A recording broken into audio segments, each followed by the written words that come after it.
It's now time for your favorite in-depth basketball show, Full Court Press, with the myth, the legend, Nard Dogg Goulet!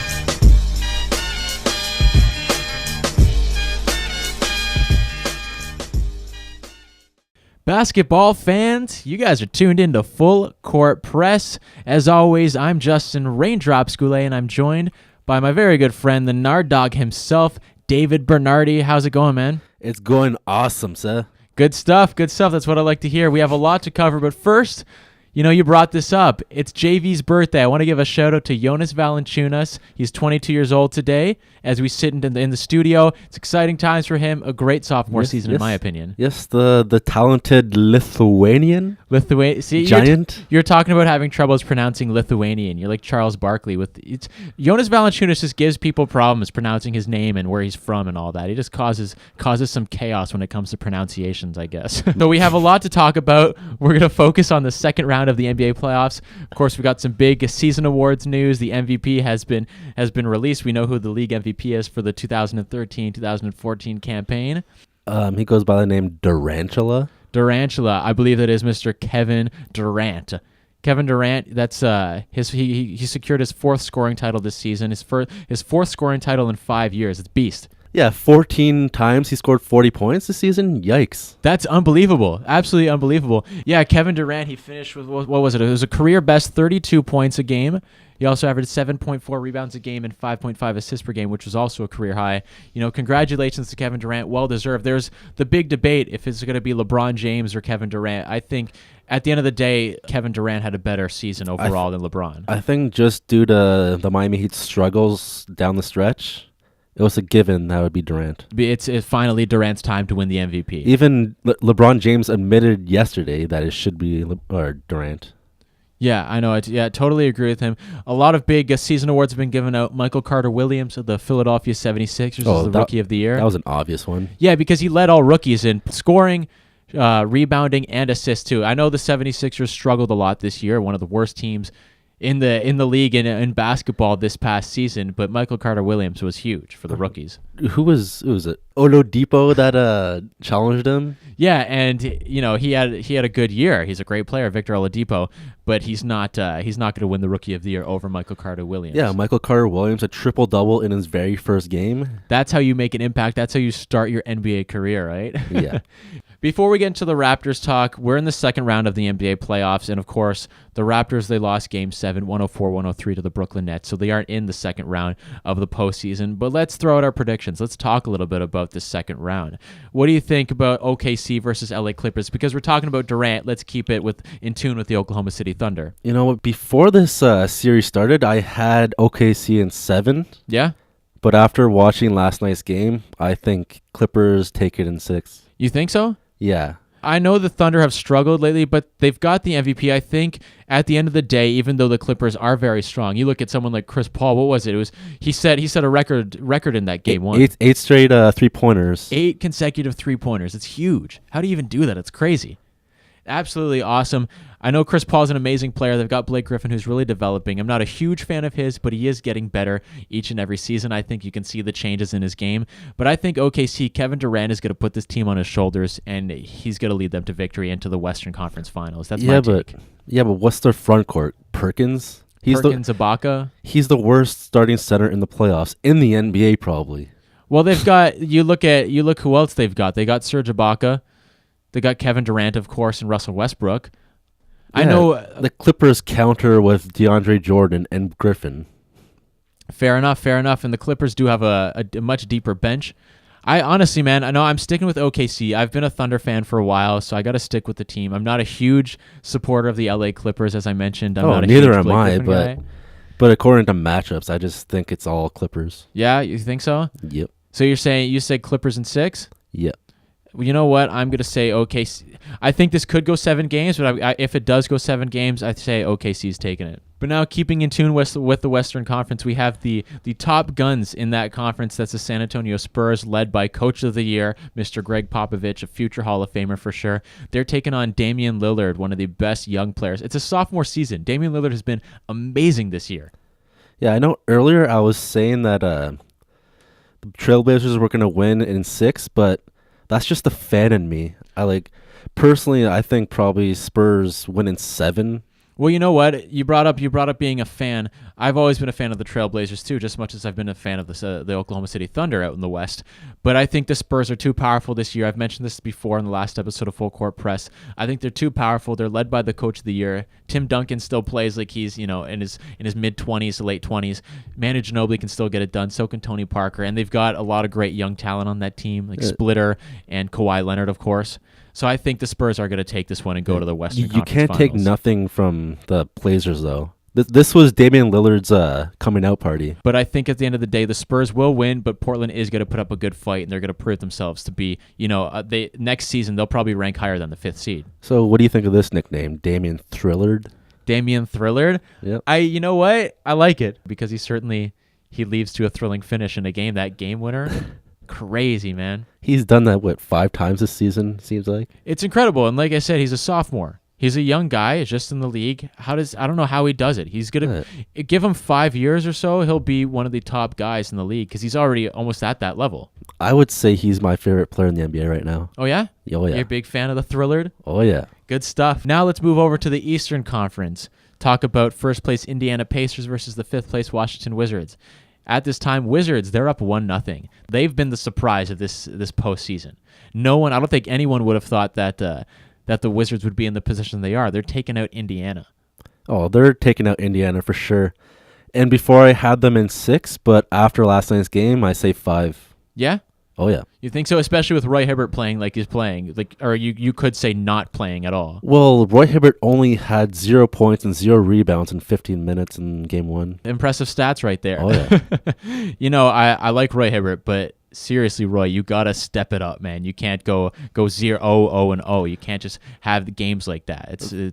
There's something personally going wrong with this guy, and no one knows, but we're going to find out in the offseason, guaranteed. Well, hopefully it's nothing too severe. Maybe there's personal problems that's hindering his ability to play the best that he can, because he is a great player. He can be one of the best big men in the league because he's got the skill, he's got the length. He's kind of lost himself in this postseason. And he's playing worse than Kwame Brown. Yeah, and that's saying something. No disrespect to Kwame Brown, but he didn't exactly have the most stellar career. Well, Kwame Brown was a good rebounder in his career, but that's about it, right? Oh yeah. It wasn't really number 1 pick material, that's for sure. So you think Washington's you said Washington's taking this one for sure? Yeah, 5 in 5 games. In 5 games? Yeah. Wow, that's bold. I know the Wizards are on a roll, but that's still saying something because the Pacers, they finished first but at the same time, you look at the first round, Atlanta took the Pacers to 7 games. Atlanta finished in 8th. They're last place team in the Eastern Conference. They finished with a losing record, and then they take the top seeded Pacers to 7 games. It's crazy. You got Washington over Indiana. I'm going to agree with you on that one. I think Washington's actually going to take out Indiana. I don't think Indiana's going to be able to pull away from this one because Washington's on too much of a roll. Yeah, and they have too much experience. Exactly. And they got a Nene. Of course, a Nene. So I mentioned the Raptors. Of course, they lost in Game 7 to the Brooklyn Nets, 104-103. Kyle Lowry went up, gets blocked. Heartbreaking loss. Brooklyn is going on to lose in the second round to Miami, and I'm saying that with absolute certainty. Brooklyn is not going to defeat the Miami Heat. It's impossible. It's not going to happen. Yeah, even though they swept the Heat during the regular season, it's not happening in playoffs. Because the Heat go to another level once the playoffs hit. They turn it up a notch, big time. And you think about this, Dwayne Wade, he's had is it 2 weeks of rest? It seems like. Oh, it seems like that because the Heat are the only team to sweep their first round opponents, and they defeated the Charlotte Bobcats. And the thing about the playoffs is there's no back-to-backs, so Dwayne Wade's going to be perfectly healthy. Yeah, you're going to see the true flash. Yep. For sure. I think Miami, I wouldn't be surprised if they swept Brooklyn. I think Brooklyn could pick up a win. It would probably, if finish 4-1, Brooklyn picks up a win maybe in Game 3 or 4 at the Barclays Center. They'll get 1 win. That's about it. Yeah, I don't even think they could manage 2 wins. And the thing is, the Brooklyn Nets, they're an older team, and they just went 7 games to the Toronto Raptors. Miami Heat, like you said, off for 2 weeks. They've been off. It seems like forever that they've had this time to rest, and they're a younger team, much stronger. They're deeper than the Brooklyn Nets, that's for sure. So Miami Heat definitely have this one. The one matchup in that series I'm looking forward to is Garnett and Bosch. Oh, because Garnett has the ability to intimidate his opponent, and we know that Bosch is a crybaby. So, Well, he can be. Now, I like to defend Chris Bosch. I'm still a fan of his. go ahead. It's Chris Bosch is, he's a great player. At the end of the day, he's going to be in the Hall of Fame because of his championships and his accomplishment with the Miami Heat. I think that's safe to say. And it's funny, you mentioned Garnett versus Bosch. Chris Bosch, when he was drafted into the NBA, they have the NBA player comparisons to the draftees and who their comparison is in the actual league itself. He was compared to Kevin Garnett. And I see they've got that length. Obviously, Garnett, I think early on, Garnett was a little bit more dominant than Bosch. But Bosch can still get it done. I think I know Garnett has the ability to intimidate, but Bosch still has the upper hand in this matchup. One of the best memories I remember from Bosch and on the Raptors is, I think maybe it was his second year. Mm-hmm. It could have been his first year, but the Timberwolves were in town, and I believe Bosch he drove past Garnett. Yeah. With a huge dunk. You gotta check it out on YouTube. Okay, right now in Full Court Press, we've got a special treat. It's part 2 of my interview with Audley Stephenson. You guys heard part 1 in the previous episode. Right now in this interview, we're going to talk about a big TV broadcasting deal for the National Basketball League of Canada. Again, I want to thank Audley for joining me. And just to set things straight, we talk about the Toronto Raptors. We talk about their playoff series with the Brooklyn Nets. But at the time of the interview, seeing as this is part 2, the Raptors were still in the playoffs. Of course, as you know, they are no longer in the postseason. That's the way it goes. It's a sad fact, but that's how things went down. For now, we're going to throw it over to Audley Stephenson with part 2 of my interview. Check it out. Now, Audley, I want to talk about a big TV broadcasting deal for the National Basketball League of Canada. What can you tell listeners about that? Yeah, well, 3 years in the making. It's interesting. The league has sort of gone through ups and downs and all sorts of things as it's growing, and I think that's really key is understanding that any new venture, any new enterprise, there's some growth pains and some growing spurts, if you will, that'll happen from time to time. Exactly. And what the league has experienced in its third year, many people think is rather remarkable. To have a league that's only been around for 3 years and get a national television broadcast deal, and that deal's in place for 3 years. It's huge. I think it's gigantic, and I mean, really, what it does is it gives the opportunity for the game to come into people's homes, and being an internet radio, the internet's the wave of the future. Yeah. And we know everything's headed to the internet. But there are, TV still has some merit and some worth and some value. Oh, and for sure. For a lot of people, it's legitimacy, right? Once you've made it on television, you've made it. That's exactly. in a lot of people's minds. And, you could be on TV and internet, it doesn't matter. But you got to be on TV. So yeah. The league has been able to do that. They've partnered up with beIN Sports. They're new to the Canadian market. So this is actually a nice marriage of two organizations. They're sort of kind of at the same level. They're brand new, if you will. And again, 3 years isn't old. You're still very, very new. And for beIN Sports, they're also very, very new. So the opportunity to grow together and be viewed 2 nights a week on Thursdays and Saturdays, those will be NBL Canada nights, and those will be the opportunity for fans to watch television, watch NBL Canada action right in their homes. Exactly. Well, I'm so happy for you. I'm so happy for the league because I love this league. I've been to a bunch of Brampton A's and Mississauga Power games because they're close to home. Plenty of action. People should check them out. What was the website again that you want to plug right here? NBLcanada.ca is the website that will point you to all things NBL related, streams, video interviews, stories, features. It's all there. Perfect. So everyone check that out. Right now, Audley, I want to do something a little different. I've never done this with the interview subject before. Okay, let's do it. With the guest in studio. Kind of a speed round. I'm just going to throw some questions at you. Yep. They might not have anything to do with basketball, but I want the listeners to get to know Audley Stephenson a little bit more. Sure. More than they already have got to know you throughout the course of this interview.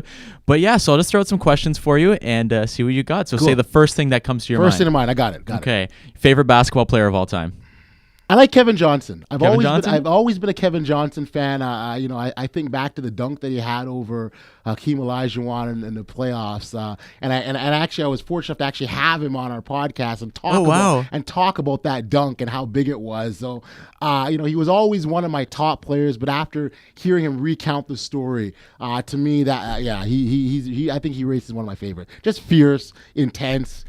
Go to the basket, heart, his desire was all there. That's awesome. Now, favorite basketball team of all time? I'm a hometown guy. I know. I mean, I'm a Raptors guy. You know, we've grown up with this team, right? We've watched the for sure. the ebbs and flows, and you know, every team that they've put on the floor. You know, the talent may not have always been there, and it may not always been stellar.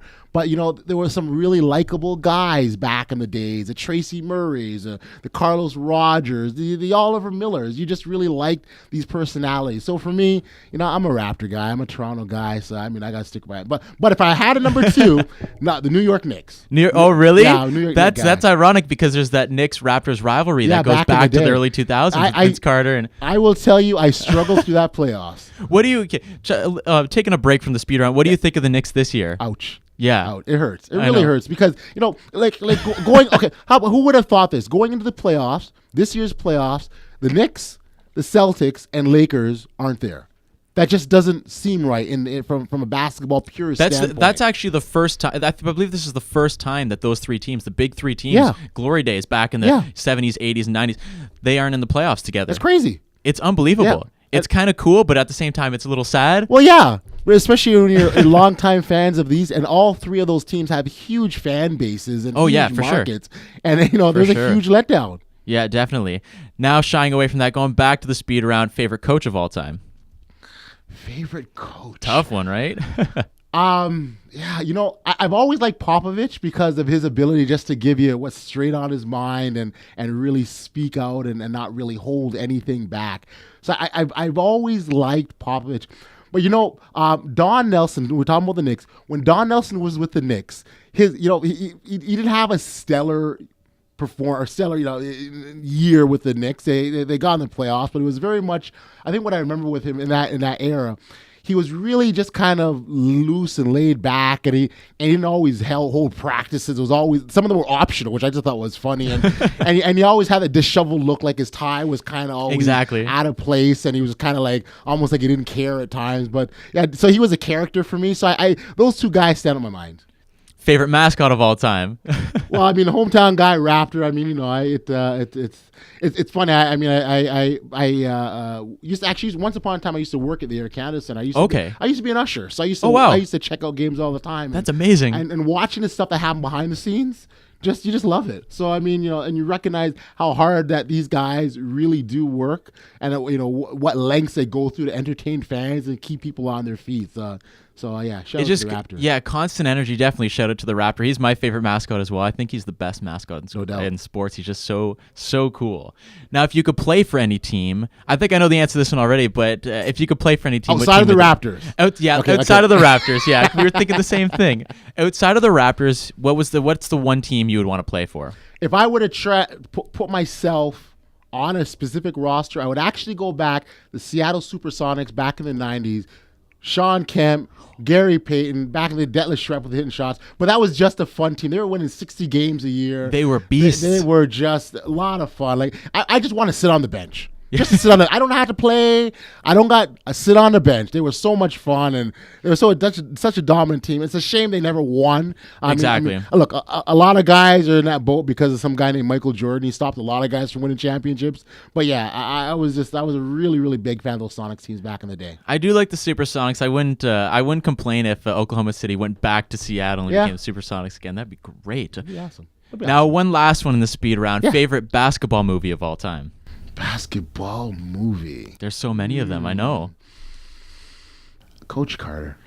Cheers to Coach Carter. Same here. That's the one. That's the one. I mean, there's like you said, there's been a ton of them, but that one resonated because it was just a powerful story. And I mean, you can't beat the casting in that too. I mean, it's perfect.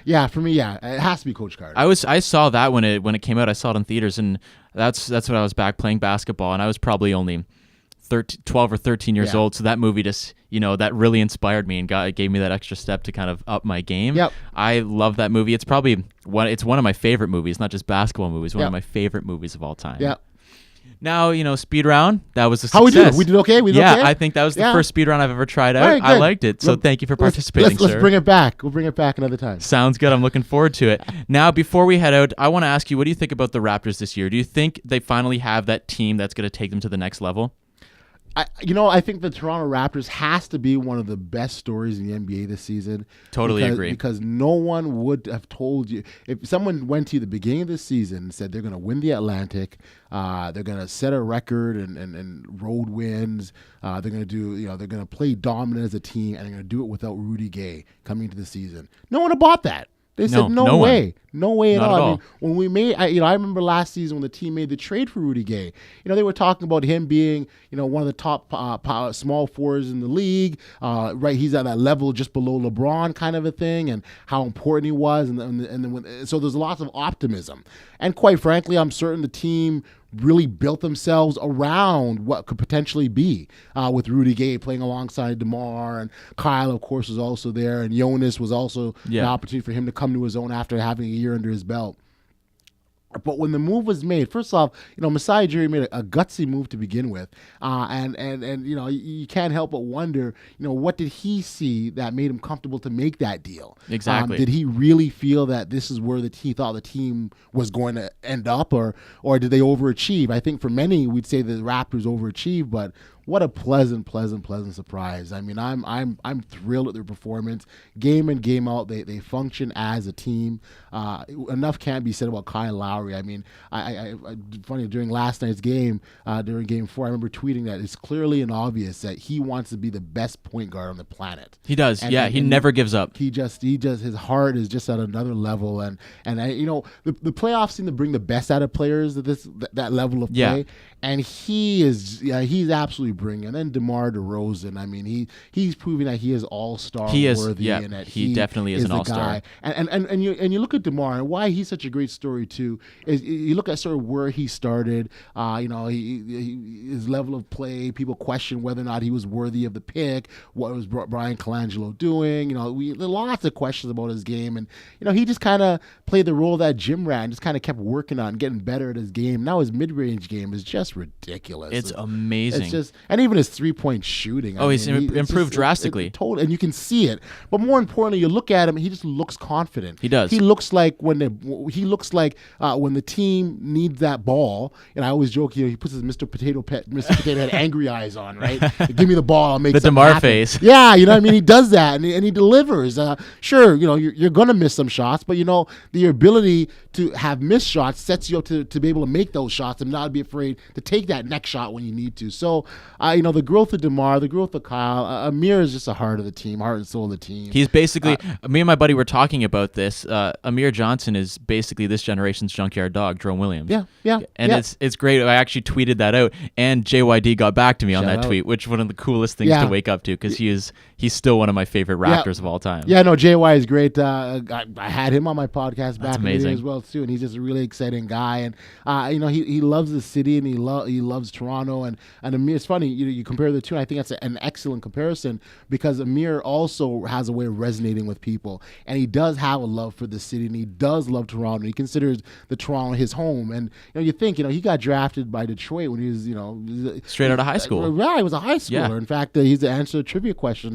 The last NBA player to come out of high school was Amir Johnson. Yeah. But he's essentially grown up here. DeMar has grown up here. Jonas Valanciunas, he's another guy. He will, he's a solid contributor. In fact, in this series with Brooklyn, he's a key. He is for sure. They can't stop him. I mean, KG isn't KG, like he used to be, and can't bring the level of intensity, the size and he can't handle what JV brings. So I'm really excited about this team. This isn't a bandwagon or saying this, but I'm confident they can defeat Brooklyn in the first round. And whatever happens with Miami happens with them. But that you worry about that later. You deal with it, have it right in front of you right now. Exactly. I'm very confident how this series will play out, and I think Raptor fans have every reason in the world to be excited. Yeah, I go in. I was telling one of my friends the other day. I go in this season with the success they've had. Before I used to go in, I hope the Raptors win tonight. But now I go in. I expect Raptors to win tonight, and I think that's a fair assessment. Oh, totally. I mean, you look in the fourth quarter. I mean, they're one of these teams that show up in the fourth quarter and make big shots and make big plays. And when Dwayne Casey came to Toronto initially, it was all about defense. He was a defensive guru in Dallas. Exactly. He was important. He's come here to to Toronto, and now you see that resonating with the team, and they're actually being the extension of their coach in terms of being able to stop teams, but also still score. Because I don't think scoring is a problem for the Raptors. No. They can put in buckets. They can, Easily. That's not an issue, but it's your ability to stop people will always make the difference, not only in the regular season, but in the playoffs. And they're doing that. Defense wins games. Totally. It's definitely true, that statement right there. Well, we got to head out, Audley, but is there anything else you want to plug? No, hey, listen, I appreciate being here and having a chance to talk hoops. I do it gladly anytime you say when I'll come for through. Sure, but for sure. Lots of, big shout out to you and what's happening Thank here you. and promoting the game, promoting the sport, because that's really, for me, that's really the main aim here, is to really uplift the game of basketball. Exactly. And really profile the way it should be, because as far as I'm concerned, it's the greatest sport out there, man. No, I totally agree with you, and that's how I like to end every episode of Full Court Press. I tell listeners to keep the movement of basketball alive, keep the sport growing. My favorite game in the world. It's the sport that I've loved ever since I was a little kid. I was born with a basketball in my hand.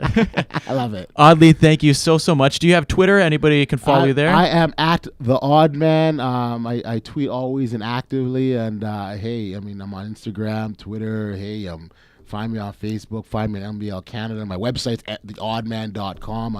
I'm totally accessible, man. I'm out there. Perfect. Well, thank you so much for joining me, good sir. It was a real pleasure, and hopefully we could have you here again. Let's do it, man. Appreciate that. Thanks. Thank you. And I want to thank Audley Stephenson again. A lot of great stuff. So much fun talking to him about basketball and great things about the National Basketball League of Canada. Now, we talked about the Raptors before we heard the interview, and of course we talked about the Toronto during the interview itself. Now, Mr. Bernardi, what do you think about this entire season for Toronto? It was incredible. It was, for sure. To see them break the all-time win record and the maturity that Kyle Lowry had throughout the whole season, it was awesome. Thank you, Rudy Gay. That's all I have to say. That worked out perfectly. That trade was amazing for us because you look at Patrick Patterson and Gravis Vasquez played a huge part in the success of this team. Even John Salmons was big off the bench, and Chuck Hayes, he pulled his minutes. He pulled his weight for the team. I have to give major props to Gravis Vasquez. I was so disappointed in him when the trade first went down. He was just not good the first 20 games or so, and then he just picked it up. It's almost like when Kyle Lowry, there's all those trade rumors, Kyle Lowry really picked up his game. It's great to see that development. Like you said, the maturity of the team, outstanding. All the guys, even someone like Terrence Ross, who really struggled during the playoffs, I see good things from him in the future. Sadly, I don't. You don't? I know you're not a huge fan of Ross.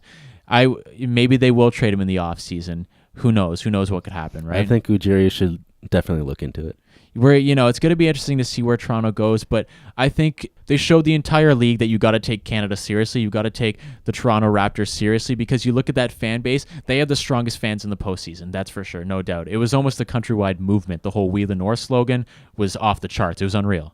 I know. I was watching the game on ABC, right? Game 7. Yeah.